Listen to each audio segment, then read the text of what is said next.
Rusty Quill presents. Push the Roll with Ross Bryant is an Ain't Slayed Nobody production and is intended for mature listeners only. Check the show notes for content warnings and please listen with care. Want to get involved? Back us on Patreon at Ain't Slayed Nobody and submit your ideas for our improvised games. Your suggestion just might inspire our next Call of Cthulhu adventure. Join today at patreon.com/ain'tslayed.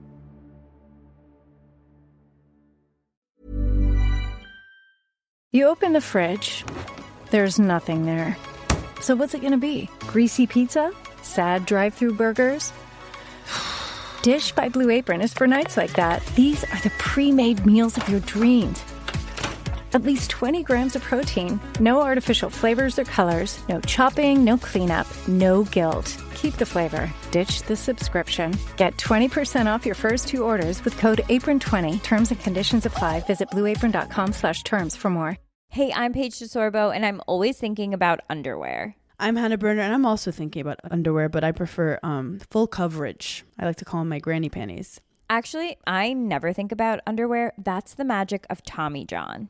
Same. They're so light and so comfy, and if it's not comfortable, I'm not wearing it. And the bras, soft, supportive, and actually breathable. Yes, Lord knows the girls need to breathe. Also, I need my PJs to breathe and be buttery soft and stretchy enough for my dramatic tossing and turning at night. That's why I live in my Tommy John pajamas. Plus, they're so cute because they fit perfectly. Put yourself on to Tommy John. Upgrade your drawer with Tommy John. Save 25% for a limited time at TommyJohn.com/comfort. See site for details. Yeah, creepy fucking music box. Let's go.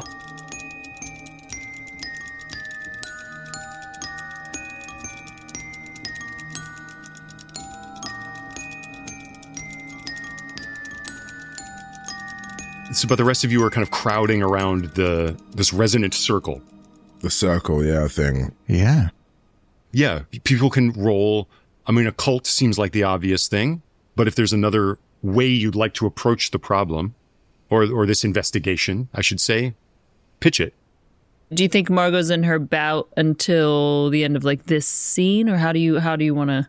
As long as you are exposed to this bloody room, this bloody chamber, yeah, you are in the throes of the bout. Okay, great. Henri is a weirdo, but he knows nothing about the occult. He does, however, have 60% in science pataphysics. Brilliant. So pataphysics was a science invented by Al-Fajari. Wow. But yes, roll science pataphysics. Yes, I got 41. That's a regular success, yes. Okay, great. Now, pataphysics is, of course, described as the science of imaginary solutions. Brilliant. This is fantastic. So I'll let Henri tell me what the imaginary solution to this circle is. This is amazing. What is the pataphysic explanation for this phenomena? This circle represents it represents the totality of creation, but also we can look at it as a doorway, as a portal. We can look at it as a way of seeing into other worlds. Maybe our dear friend Cécile is still there. Maybe what we are seeing here is just the markings of her passage to somewhere beyond. Kind of look around the room. I'm like, yeah, this looks like markings, man. Bill, did you want to roll occult?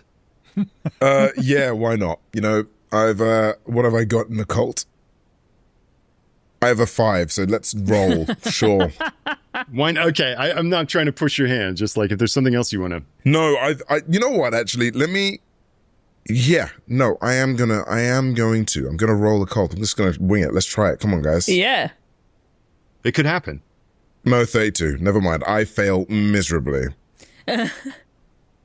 All good. Yeah, and then that makes sense. This is an odd and totally cryptic and esoteric image. It's strange enough that it seems to glow with a light of its own, and the ramblings of Henri about it being a door or a passageway beyond which Cécile Swann may still be is so much the sort of like droll lunacy that you've come to expect from Henri Roy, which is all fun and games in the context of a dinner party, but perhaps tasteless in this environment. No, she has merely found a way of escaping our mundane reality, of transcending it all. Yes. That is the best any of us can ever hope for.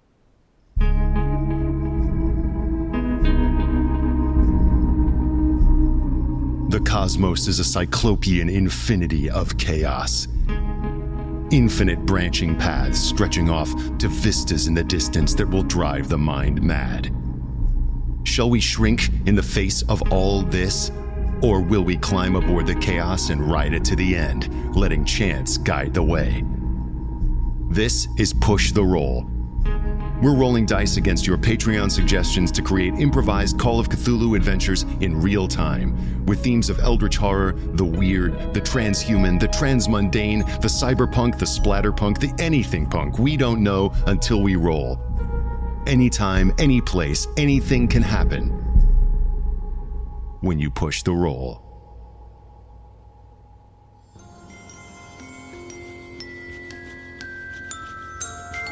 Marcel, you're listening to this music, not of a disc, but of the spheres, perhaps. And because you are hearing it so clearly, you're seeing the circle that Bill and Henri are poking around at is now a cone in space. It's not flat. It dips downward. It's something you could reach, nay, fall into. I think he's probably feeling dizzy and his fingertips are tingling holding the music box, hearing this discordant sound, and he's gonna... Yeah, why don't you roll sanity, too? Yeah, as he's rolling sanity, he's just gonna look up and say, "Is it love?" Yeah. Oh, and he passed his sanity. He believes it's love. Great. You lose 2 more points of sanity. Oh, great. But I do think he's still taken aback by this. He's gonna rush up to Henri and say... He's going to shake him and say, "It's a door. It's a door. Go on, Cupid. Test the mechanism." And he's going to give him a light shove. Oh, I won't put up any resistance. If you're pushing me towards this portal, I will cheerfully jump in. After all, I'm dressed as Cupid. I have wings to break my fall. It's love. Marcel went to shove him, and he missed because Henri was diving in head first. Margot's definitely just fallen down with Henri. Wow, we're really just a little cascade of dominoes here. Okay. It's almost like there are false teeth on the floor. We're just slipping and sliding into portals. Oh, yeah, totally. Yep. Just like that. It sounds like we're all going in. Okay. Marcel, you saw this thing sort of recede into the bloody floor, like what was once flat, now conical. And as Henri tumbles forward, letting himself, nay, leaping onto this circle on the floor, you see him, his already slight frame seems to shrink and diminish as he is consumed by this cone, and what looked like this conical space seemed to be maybe only a foot deep, but as Henri shrinks, as he descends, it looks about a mile deep, as the perspective of it warps and changes, and you're just looking at a small man tumbling down an immense, glowing black and red tunnel, fretted and filigreed with bloody geometry. And it sounds like the rest of you are now tumbling into it as well. Well, wait a second. I think Marcel's going to grab Bill's shoulder and say, "Mr. Buckaroo, deploy the grappling hook. If hell's at the bottom, we'll haul ourselves back out." You got it. And I kind of like turn and fire the hook. No, wait, not yet. Yeah, it's a Batman style grappling hook gun. You're going to grapple into the rappel down? Yeah, rappel, exactly. I think that's what I'm going to repel. Yeah, exactly. I'm going to swing it up, rig it around, and then, yeah, that's the plan. Okay. Now it feels safe, Ross. Sure. So you're lodging the hook in this dressing room and then sort of rappelling into this aperture. Okay. Yeah, sure. I would just like to flavor that as Margot is tumbling through this, she's like spinning and then doing these dance moves on the way down, like she's back in her prime, like doing all sorts of posing, flipping, tumbling. It's a sight to behold. Yeah, wow. Just, see her suspended, tumbling through space. These strange, sigilistic, blood-red writings behind her as she tumbles down, or is it up, in this space where geometry seems to make no sense. Bill, I'd like to get a sense of how secure this grappling hook is. Why don't you give me a throw roll? Oh my God. Okay, throw roll. For a dilettante. I know a stat that's almost never filled. Yeah, I know, but it's so perfect.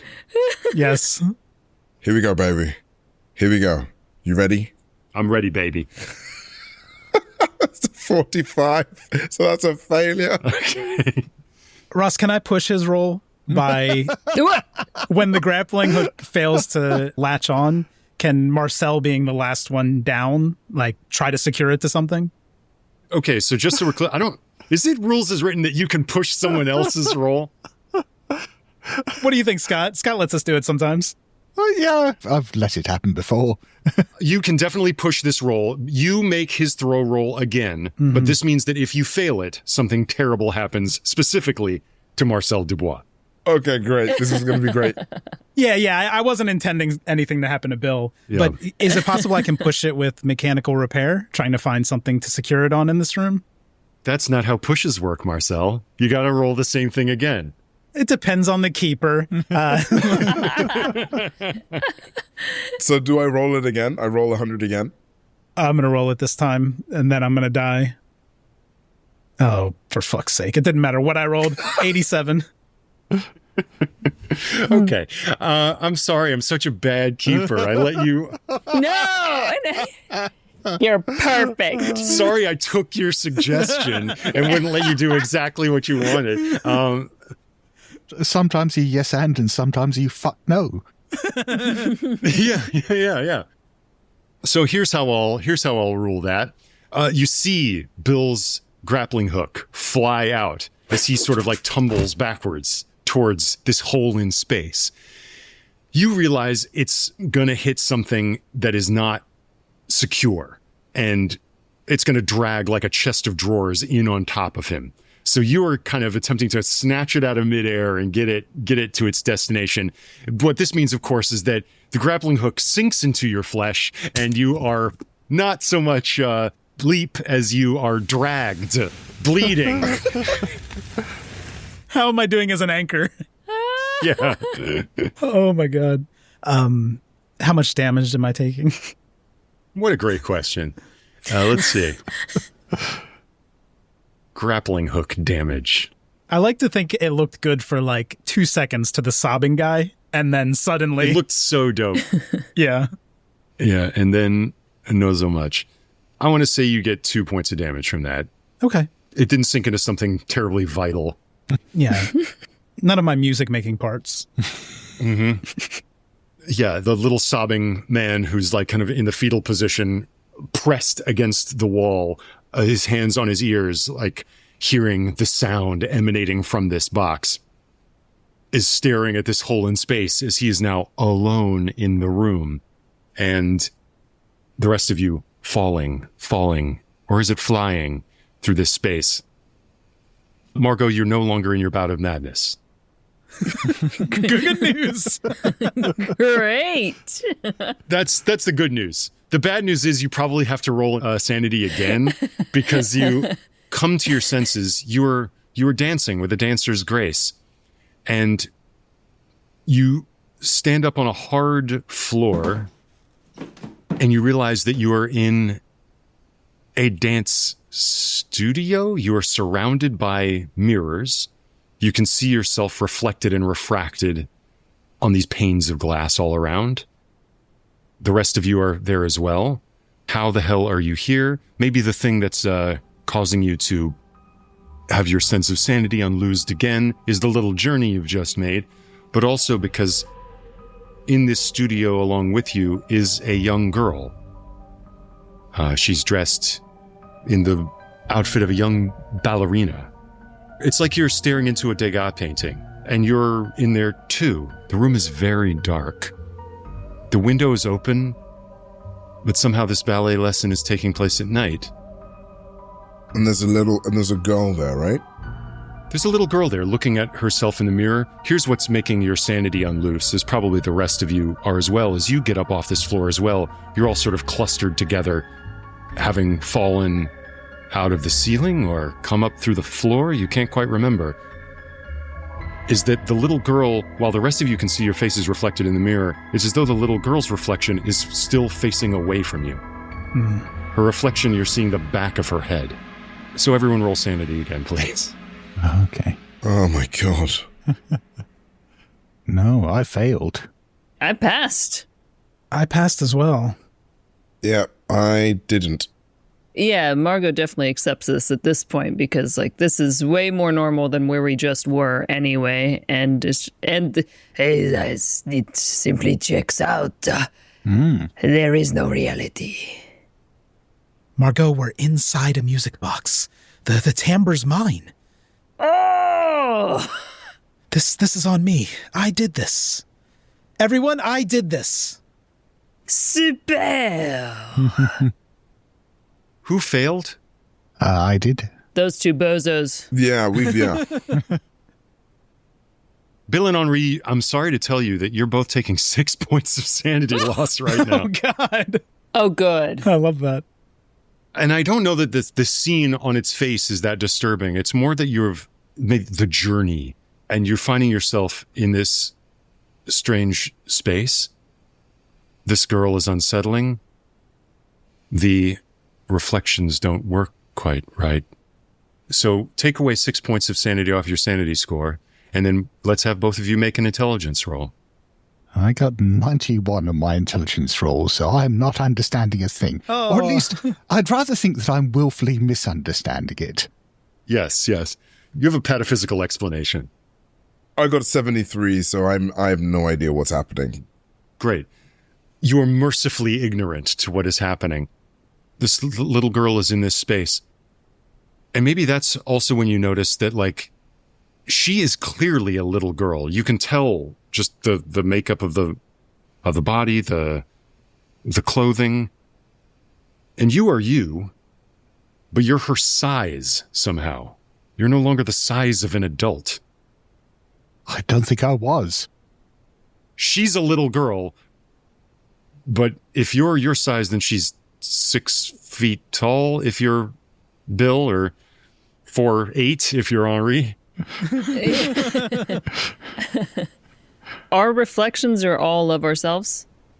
That's right. Is this not the most perfect mirror ever? Look at this. It does not reflect her face. Imagine a world in which we are freed from the tyranny of our own reflection. I kind of look to the little girl and I'm like, hey, Cécile? You hear a small, childlike voice coming from this little girl. You still haven't seen her face. Her reflection shows the back of her head. Jet black hair. You should not have come here.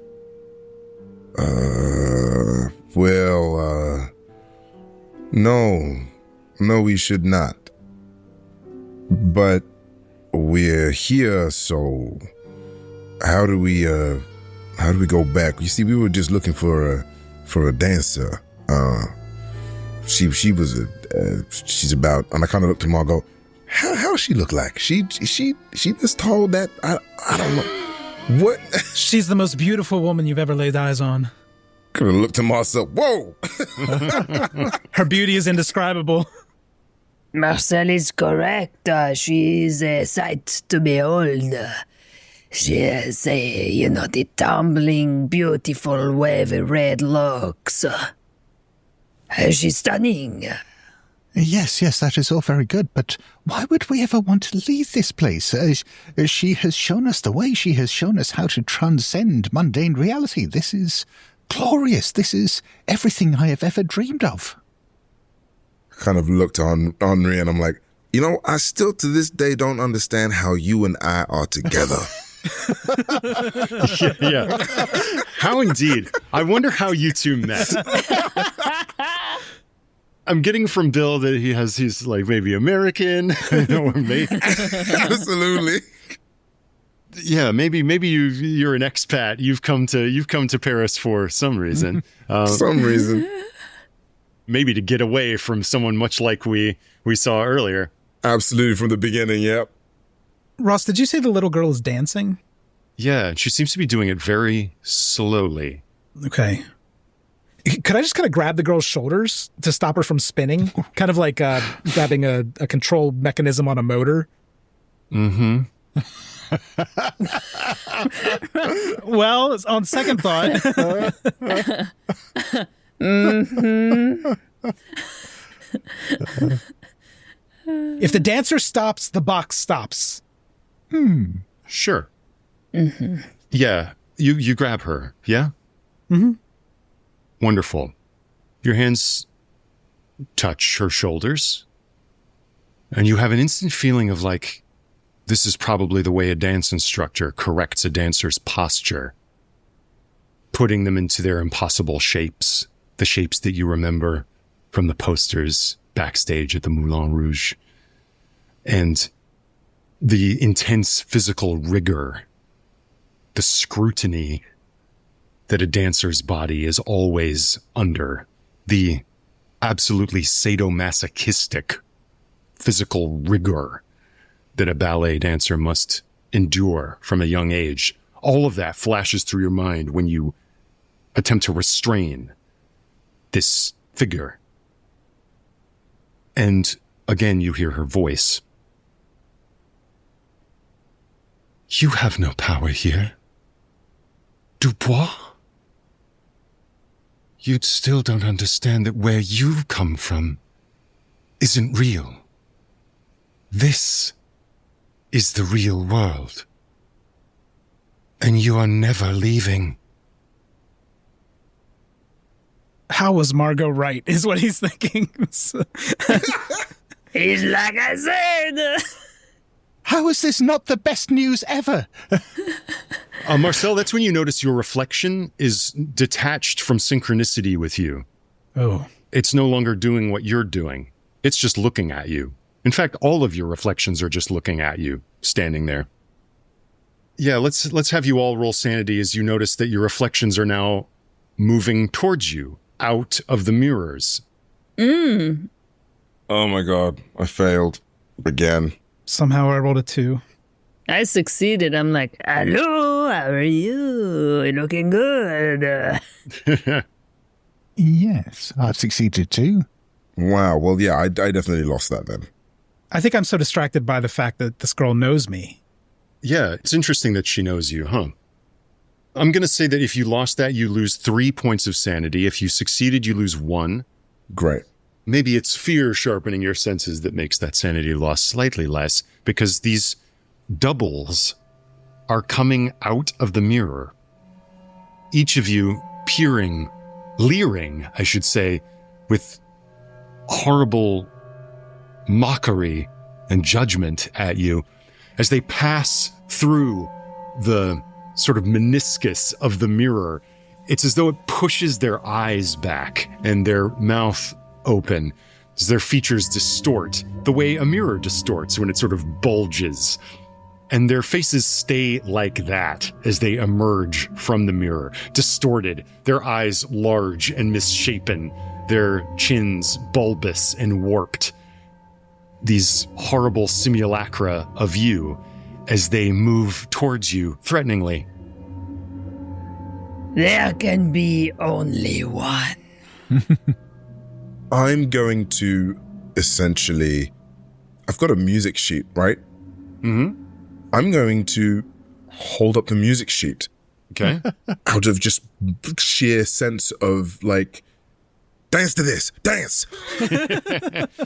This is hilarious.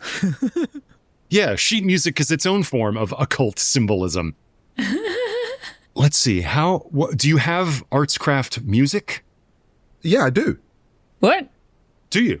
We've established that you are a musician who perhaps uses their musical skill to seduce the wives of Paris. Absolutely. What is your score on that, if I may ask? It is 30 and then 15 and then 6. Are you ready? Yeah, I'm ready. If you get a success here. Oh no. Okay, I got a 73. Now listen. But Abu, you should know you can choose, you can say that you want to push a roll. Yes. That's what I was gonna ask. So what is pushing a roll then? Like, what is there something to do? What can I do? We got a flavor of it earlier with the grappling hook mishap. And I must, of course, remark that the reflection of Marcel Dubois is removing the grappling hook that's in your arm, Marcel, and brandishing it rather threateningly. But the way a push works is you tell me how you're attempting to achieve your result more so. So, for example, like I'm attempting to read this book. I fail. I push the roll, so I'm going to spend like an hour doing it. What I do then is as I hold this sheet up and I'm like trying to almost like sway them with the power of notes, I see it's not working and I turn it and I start humming the tune and singing the tune. Love it. You sing the tune. Let's make that roll. Let's see if you get under 30. I love this. This is a last-ditch desperate effort. If you fail a pushed roll, something bad happens. Great. Okay. So is the threshold still 30? That is correct. Oh my God, 30. Oh my God, 30. Oh my goodness. Oh my God, you did it. Oh my God. There's that roll luck again. Yes. He's back, baby. Amazing. What I'm essentially trying to do is I'm trying to get everyone dancing. You know, even the reflections of the mirrors, I'm playing to the rules of this universe. In some weird break, there is a moment of like, okay, well, there must be rules. There's always rules to a game. So this is what I'm doing. And so I'm like singing this like little shanty piano PC sort of thing as I'm like doing it. And I'm looking at my reflection that is coming at me and all the other reflections and tapping my feet and, you know, they're singing this song. And it's like kind of like getting into it as a whole. Great. It's almost like that scene in Sinners where they're all dancing around the fire. I'm like in there. I'm like just going for it because it's like, this is like. Yes. All your counterfeits, your distorted counterfeits begin to dance with manic energy to the tune sung by Bill Buckaroo. The little girl remains rather still. These simulacra spin and twirl. They're moving faster and faster and faster. Oh. And over the music, you just subtly hear, "Dance as you will stay forever." The glass in this room just blows outward. Henri, you see the little version of yourself with its distorted face shatter into a million shivers. Everything just turns to a vapor of glass. And suddenly, thronging around you, pressing upon you on all sides, are people. It's as though you're in a hallway, but if I can depict this correctly, you're in a hallway, but the hallway is people. There's almost a passage in the center of a crowd. And as you're all now moving through it, in the strange rules and temporal lurches of this space that you have entered into, you're being sort of groped and pawed on all sides as you move through. And it's gentlemen in little pointy Van Dyke beards, men with white hair, a paunchy diplomat with a big medal from the Order of State grabs you by the shoulder, and all of them are like leering at you, pawing at you, and whispering in your ears. Cécile, Madame Swann, Mademoiselle Swann, Cécile, I must have one night with you, Cécile. One night with you. The most radiant, beautiful lady I've ever... Cécile, I will debase myself for you. I'll give you everything, Cécile. Won't you come to Capri with me, Cécile? As they're all, as you're moving through this space, as you're just moving through a space of pure, transactional, grotesque desire. Oh my god. Oh, yes. We should stop them. We should burn them, cut them down. Give them a taste of their own medicine. I kind of see where they're coming from. I want Margot to have been dancing along to this tune that Bill was humming, and she's dancing alongside him, getting into it, and grabs that telescope that's been under his arm and just starts fucking swinging like crazy. Oh, wow. Yeah, the telescope is like snapping necks, breaking noses. This scrum, this pylon of weighty and austere gentlemen who are all just crushing against you are being battered back by your telescope. Can you make me a spot hidden roll, Margot? Oh, spot hidden, yes. Let's see. That's a 56 over 35. That's okay. You're battering them away, and you're sort of being pushed. Yeah. All of you are in this space. You're being pushed, and suddenly you're through. You can hear, once again, creak, creak. You see off in the distance from behind now, the blades of the Moulin Rouge. Oh, I see. We have merely been backstage. What? What? We were behind the curtain, mes amis. Of course. You see off in the distance, there's a building in front of you. Looks like some garret apartments. There's a boulangerie on the ground floor, and then 4 flights up above it. And all of the windows are open to the point that you can see, almost like you're watching like the panels of a comic book, the figure of Cécile Swann moving through them, going upstairs, moving up. And if you stay to watch, you can see that she's having an assignation, moving into the space at the top floor with a young man. You're watching a tryst from the street. Well, the show must go on. We must find her, mes amis. We must catch her. We must convince her of her folly. Yeah. Wow, is that her? And you can see her. It's you recognize her too, Bill. Her hair seems to fall in front of her face every now and then, but the grace of her body is unmistakable. And you can see her now waiting at the door as a young man is like putting papers away. He hears her knock. He's like almost like readying himself and flinging the door open, and she falls into his arms. You're seeing all this from the street. Allons-y! I'll smack everyone. Yeah. And I kind of just move. I'm like moving on. Great. I'm like mesmerized. I'm kind of seeing what Marcel was seeing. And Marcel thought that Bill was onto something. I think he's got the comb of a music box, and he's just plucking the teeth by hand to recreate the melody that Bill sang from the sheet. Is this a composition of your own, Bill, that you sang to them? Yes. Yes, you're maybe a composer of sorts.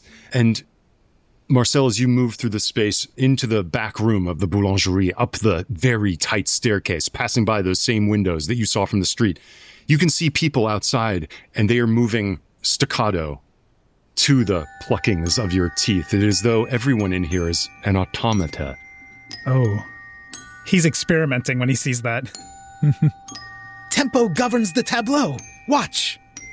You're now at the very top floor, the low ceiling at a severe angle above you, and the little door. You know that just behind it, Cécile is in the arms of her young lover. Before we go any further, Madame Abadie, what is it you mean to do here? Cécile seems to have found a new existence for herself, free from the mundane world that we mistakenly call reality. And what, you are looking to drag her back to the hell in which we all live? This is cruelty. This is the world that we were born in. We are fated to be controlled by unseen sadistic forces that control us all.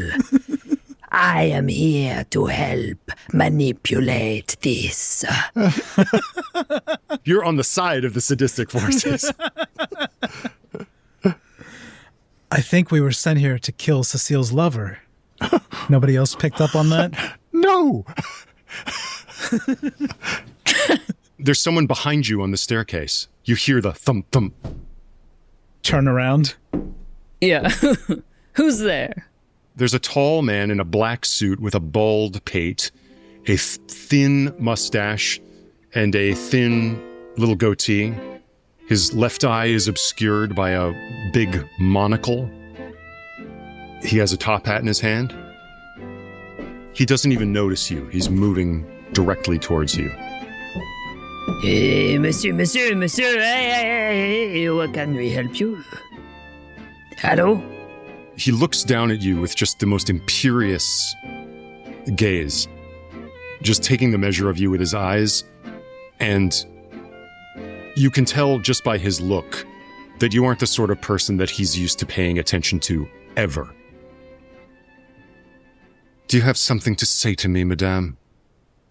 Where are you headed, monsieur? This is not the floor for you. You are quite right, madame. But I hardly think that is any business of yours. What lies behind that door is of our business. It is the business. So you must tell us why you are here if you wish to proceed in business. Ah. Extortion, is it? Blackmail, is it? Yes, I thought your sort trafficked in that sort of thing. I kind of move forward on my hey now. Don't need to talk like that. Come, come, sir, we're both men of the world. Monsieur, how many francs will it take to keep you all quiet? I was never here, Let that be our arrangement. You have never seen my face, and you will ask no further questions as to what I am to do here. He reaches into his pocket, and you can see that he has a pistol at his breast as he reaches into his billfold. Question. If Margot looks to her left or wherever we are, because we're now up at the top, at the landing here, can she perceive those comic book panels that we once viewed this all in? And is there an open ledge here? It's weird, but you're sort of like looking out from one now, as it were. Yes, there's a window next to you. You can see the blades of the windmill beneath you. And yeah, there's a ledge. If you stepped out of the window, you would be on that ledge. If that is what you're asking. Well, I was asking more if I could push this man out of this panel. Okay. Yeah, you could sure try. But I'll wait to see what my compatriots do first. But then, should he take another step forward towards the door, I will push him off of this panel. As I see the pistol, I'm like, well, hold on now. No one needs to fire anything. Well, I can see that you are a reasonable man. You can see there's a little badge on his inner waistcoat, like a medal. You could roll, actually, for me right now. Yeah. Why don't you give me an education roll? 11. So major success, below 13. Amazing. So you probably, I wonder how you know something like this, but maybe you truly are a man of the world, and maybe you have moved in all kinds of circles. They don't make them like this in America. This is an aristocrat. You think you're looking at someone who is a diplomat. This badge is a sign that they are in particular orders of the state. You have the feeling that you're probably here dealing with a duke or a count. So I'm like, now you strike me as a man who is very good at leadership, as a man who is good with a crowd. And so, look, we're just going to pretend we didn't see you. So, you just go on your business. We'll go on ours. And, just let bygones be bygones. There. This is one of the first reasonable things I have heard in your company. And just to stop things being too reasonable, in the midst of this conversation, Henri, still dressed as Cupid, brings up his bow and just twangs one of his little toy arrows at him and say, "Go forth in pursuit of love with Cupid's blessing." I shall. He moves through you, kicks the door down, and draws his pistol. Wait, can I push him on the way past? Go for it. I would love, if possible, the attempt is to kick him off of this panel, right? All right, so I guess this would be a maneuver. You're trying to push him out a window. Great, he's going to fight back. This is a fighting brawl? Mm-hmm. And also, just so you know, the intention was to essentially get behind him, right? So, as he walked past, the idea was to kind of be like, "Hadada!" So kind of And also, just in case it helps, I did genuinely shoot a little toy arrow at him, which might be a distraction, at least for the others, which was kind of my intention. Which is great. Wow. Look at all this bargaining. Wow.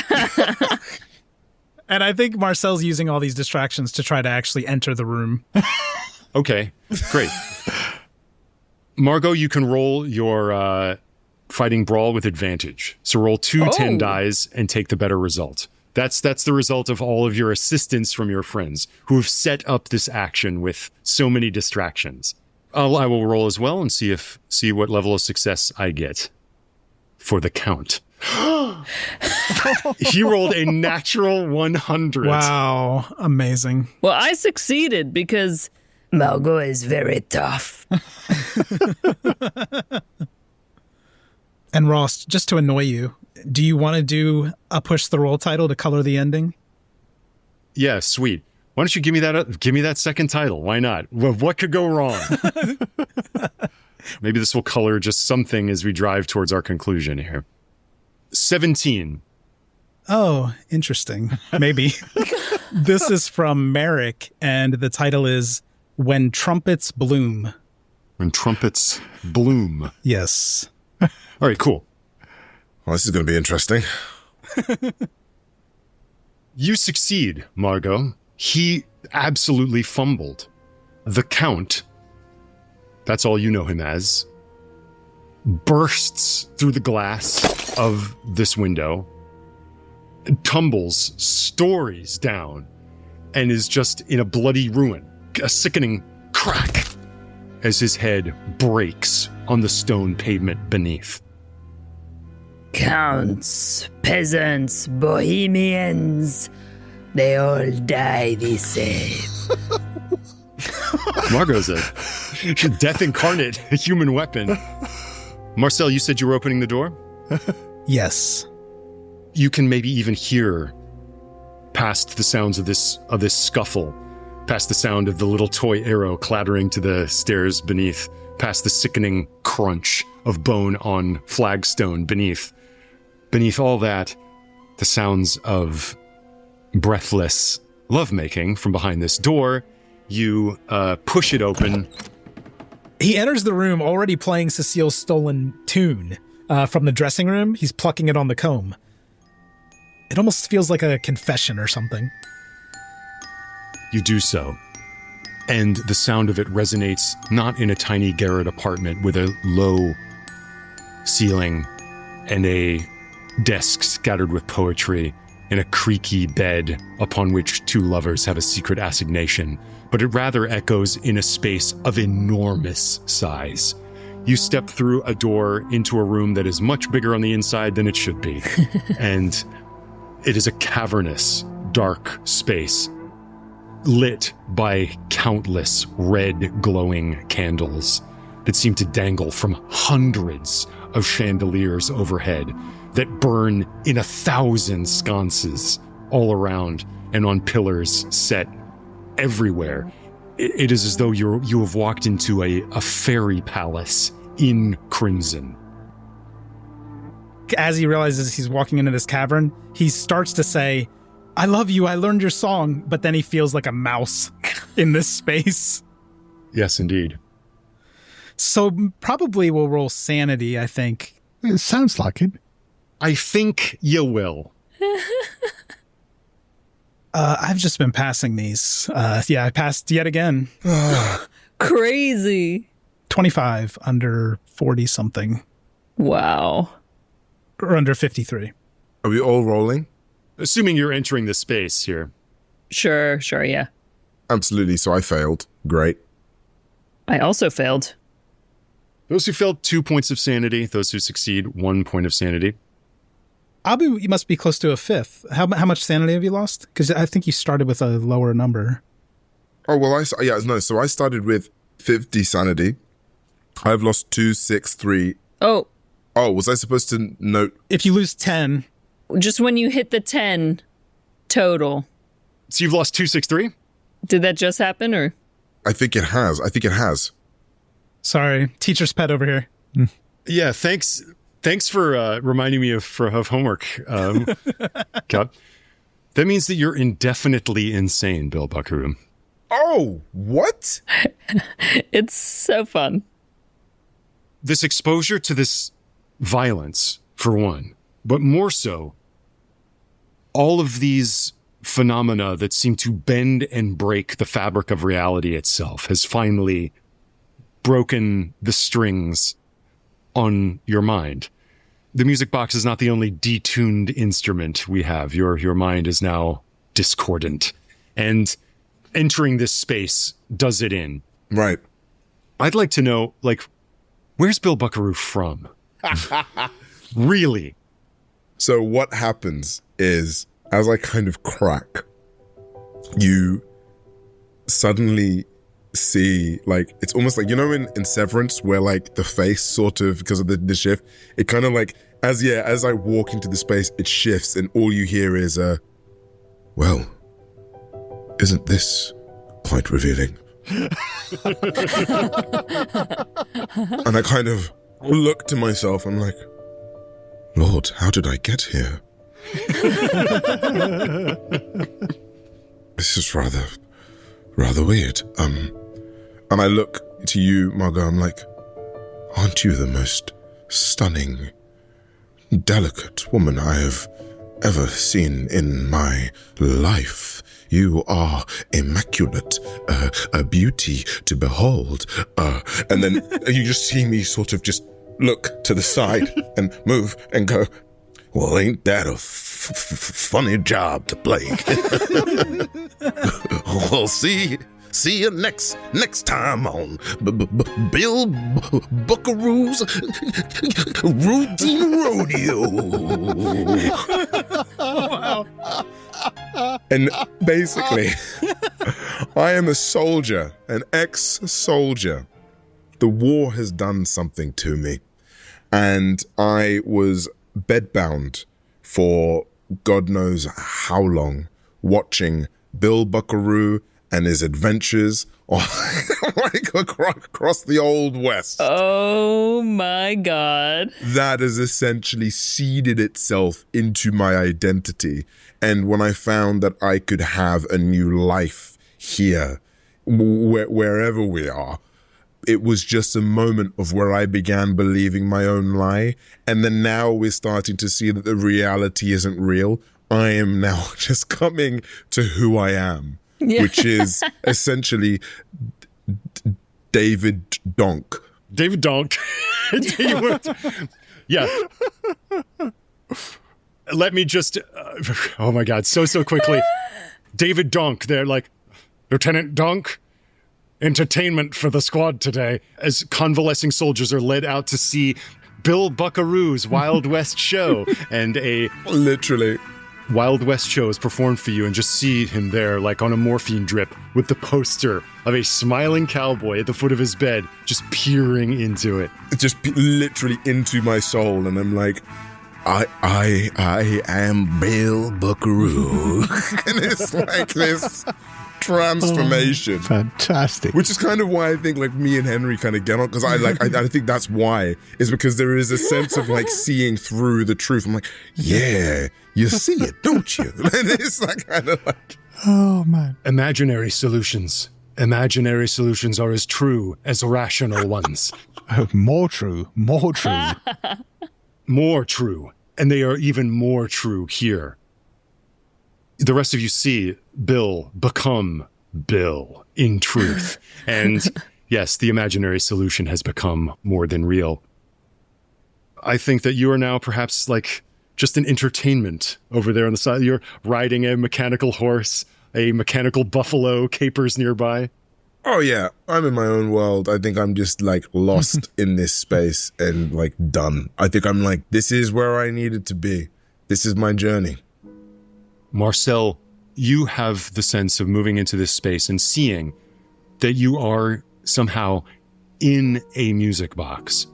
At the far, far end of this space, you can see there, in an imperious gown with a diadem like an ancient queen, Cécile Swann, and little tableaus are playing like automata from your music boxes all throughout this space, moving with jerky movements like the kind that you build into your mechanisms. You can see a scene of her with her lover. You see the Count lowering the pistol to her lover's head. You can see a automata of her weeping. You can see on the other end an automata of her consulting with an old woman looking into a book in a candlelit room. The candles, of course, are just little bits of paper blowing with an updraft as the automata shows her a book with a symbol that you have seen before inscribed on a floor.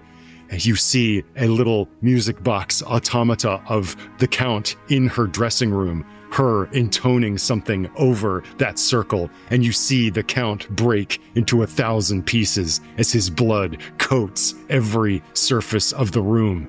And his blood is the key that unlocks the door to this space that you are standing in. As she stands up out of her throne and absolutely septuples in size. You do not belong here, I said. This is the real world, and it is mine. I am Empress here. And she is just looming into this space. She's like 100 feet high, moving towards you like the giantess, the empress that she is here in this domain of her own. She has opened the pataphysical door and created, as it were, an imaginary solution. You can hear the music of the music box, not the metallic pings of the strokes of the comb, but there's an entire clockwork orchestra blowing. Yes, they seem to rise up organically from the floor. The sawing of violins, the blasting of discordant flutes, the blooming of trumpets. Nice. Well done. Well done. Can we say as the trumpets kick in that Marcel reaches down and picks up the sheet music that Bill had? Yes. And takes a closer look at it, and it says Bill Buckaroo theme. Trumpets bombastic. Trumpets bombastic. Great. Well, first off, you all saw this. You saw the revelation of Cécile Swann, the Empress. Everyone roll sanity, please. That seems reasonable.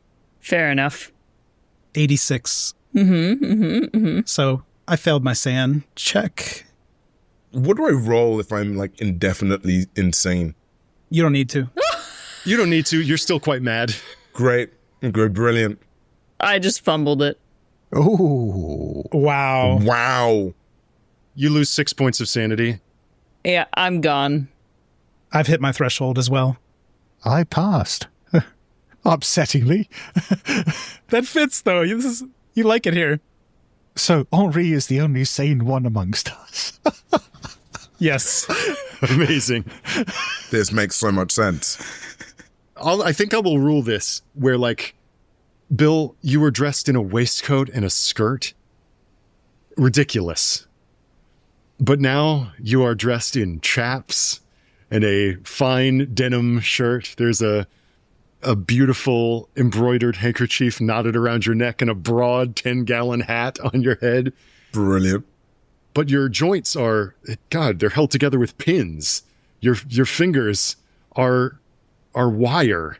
In fact, the only thing that seems to be real about you is your teeth. Oh my God. You are Bill Buckaroo, and you belong to this space now. Oh my God. How do you think this affects Margot Abadie? This is hard to say because she already was like an agent of sadistic forces already. So when one cracks at that point... Maybe the way I'd phrase this is, do you submit to the will of the Empress, or are you opposing it?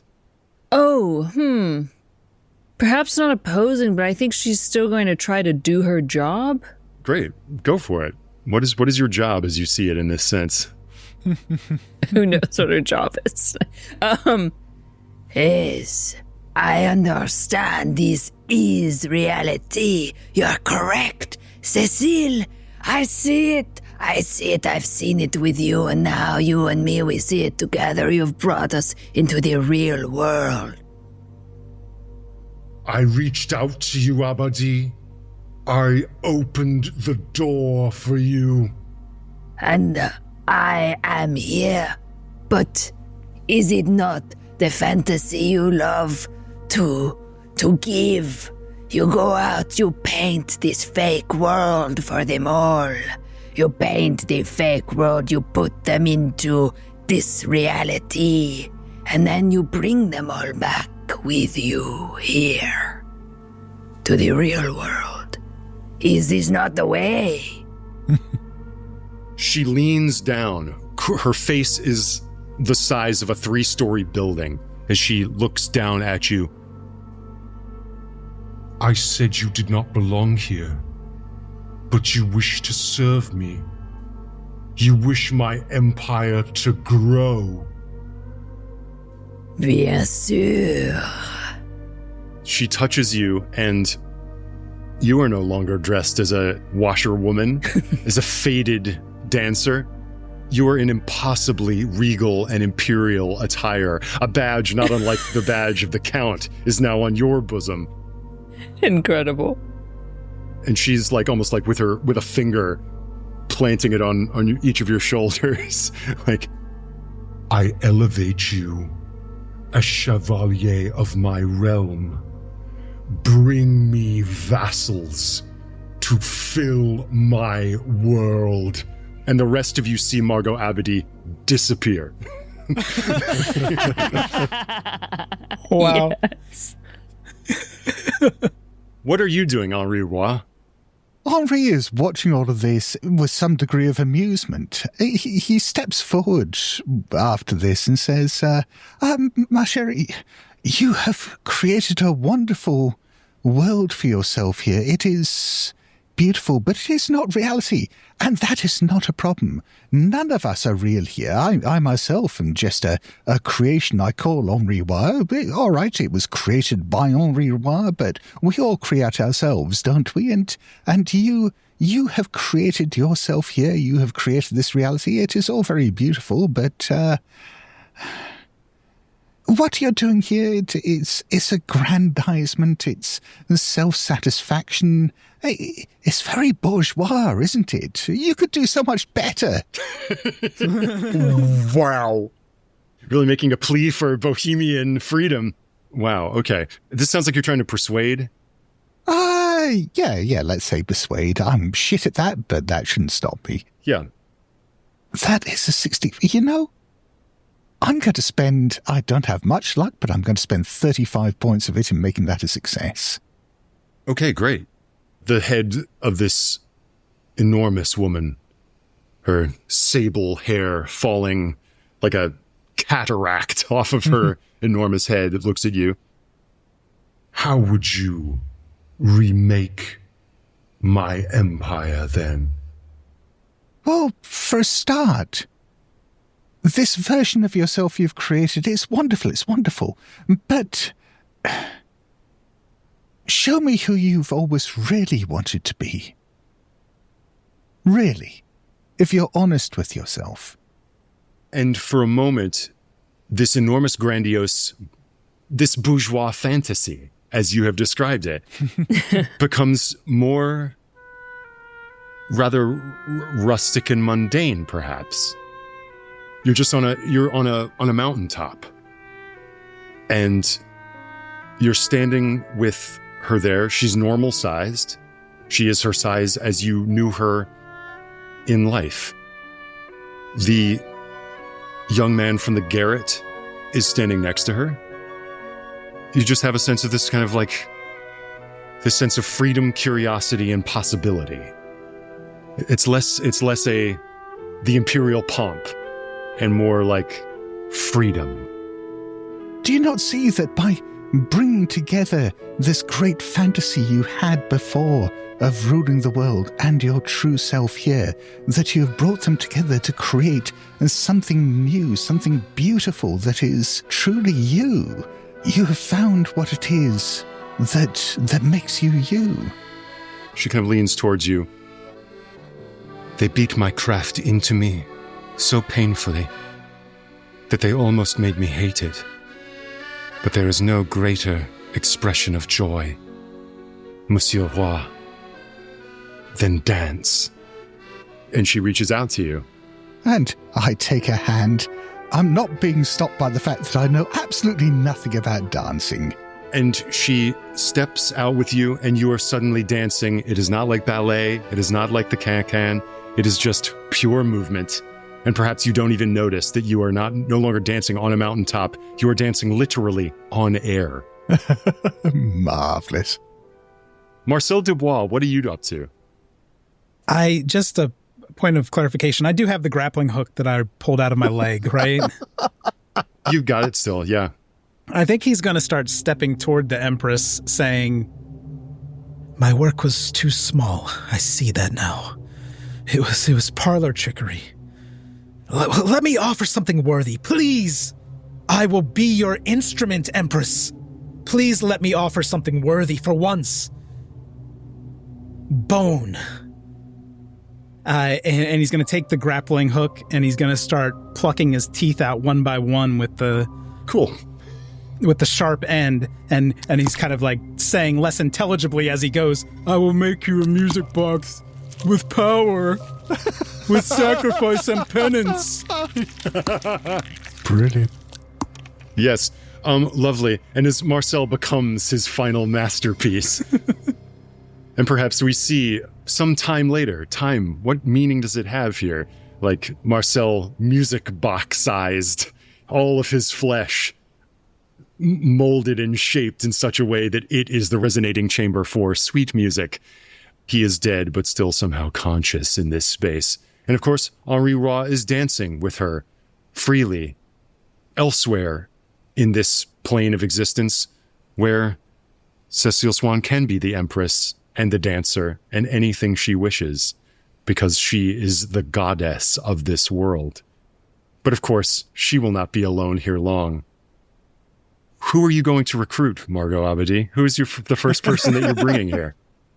She has so many fans. Cecile has so many fans, so many Oh, but the one waiting. There's one in the room already. Is broken. Yeah, there's the young man. Perhaps it's like just at his home later. He's just like on a Chaz lounge, worn out from crying, and just shaking like a glass of green absinthe in his hand. He's like, "I couldn't have seen it. I couldn't have seen what I saw. I must be going mad. No. I've just undergone a terrible shock. That's all, a terrible shock." So he's like sipping his absinthe, and suddenly he feels another presence in the room. So you wish to serve Cecile? He turns towards you, And the last thing he hears is the sound of trumpets blaring. The martial band, the band of victory, of her banner raised triumphant as she lives the imperial fantasy and the fantasy of freedom and countless other fantasies. She need not limit herself to one reality when she can have all within the plane of existence that she has pataphysically created. Where she can sit on her throne, entertained by Marcel Dubois' body, now a music box, by the capering of Bill Buckaroo on his mechanical horse, dancing forever through magic and illogical realms with Henri Roy. And more disappearances occur in the city of Paris. Yeah. More and more people seem to go missing. Aesthetes, decadents, lovers of dance and music are found absent from their rooms. Bloody chambers are discovered in garret apartments and in fine regal houses. And as people pass the Moulin Rouge, sometimes, a strange fluid seems to leak out from behind certain doors. Surely just the paint. What was the name of the old woman who used to work there? Abadie, was it? She herself disappeared some time ago. And what is that strange sheen on the windmill that gives the Moulin Rouge its name? What makes that windmill bleed so? Yeah. Oh, amazing. Very nice. This is amazing. Very nice. Thanks, guys. This is incredible. Hey, I'm Paige DeSorbo, and I'm always thinking about underwear. I'm Hannah Berner, and I'm also thinking about underwear, but I prefer full coverage. I like to call them my granny panties. Actually, I never think about underwear. That's the magic of Tommy John. Same. They're so light and so comfy, and if it's not comfortable, I'm not wearing it. And the bras, soft, supportive, and actually breathable. Yes, Lord knows the girls need to breathe. Also, I need my PJs to breathe and be buttery soft and stretchy enough for my dramatic tossing and turning at night. That's why I live in my Tommy John pajamas. Plus, they're so cute because they fit perfectly. Put yourself on to Tommy John. Upgrade your drawer with Tommy John. Save 25% for a limited time at TommyJohn.com/comfort. See site for details. Thanks so much for listening to Push the Roll with Ross Bryant, an Ain't Slayed Nobody production. You can follow me on Instagram at RossBB, and if you enjoyed the show and want to shape future episodes, join us over on Patreon at Ain't Slayed Nobody. Find us at patreon.com/ain'tslayed. Subscribe, submit your title ideas, and help decide where our next roll takes us. Catch you next time.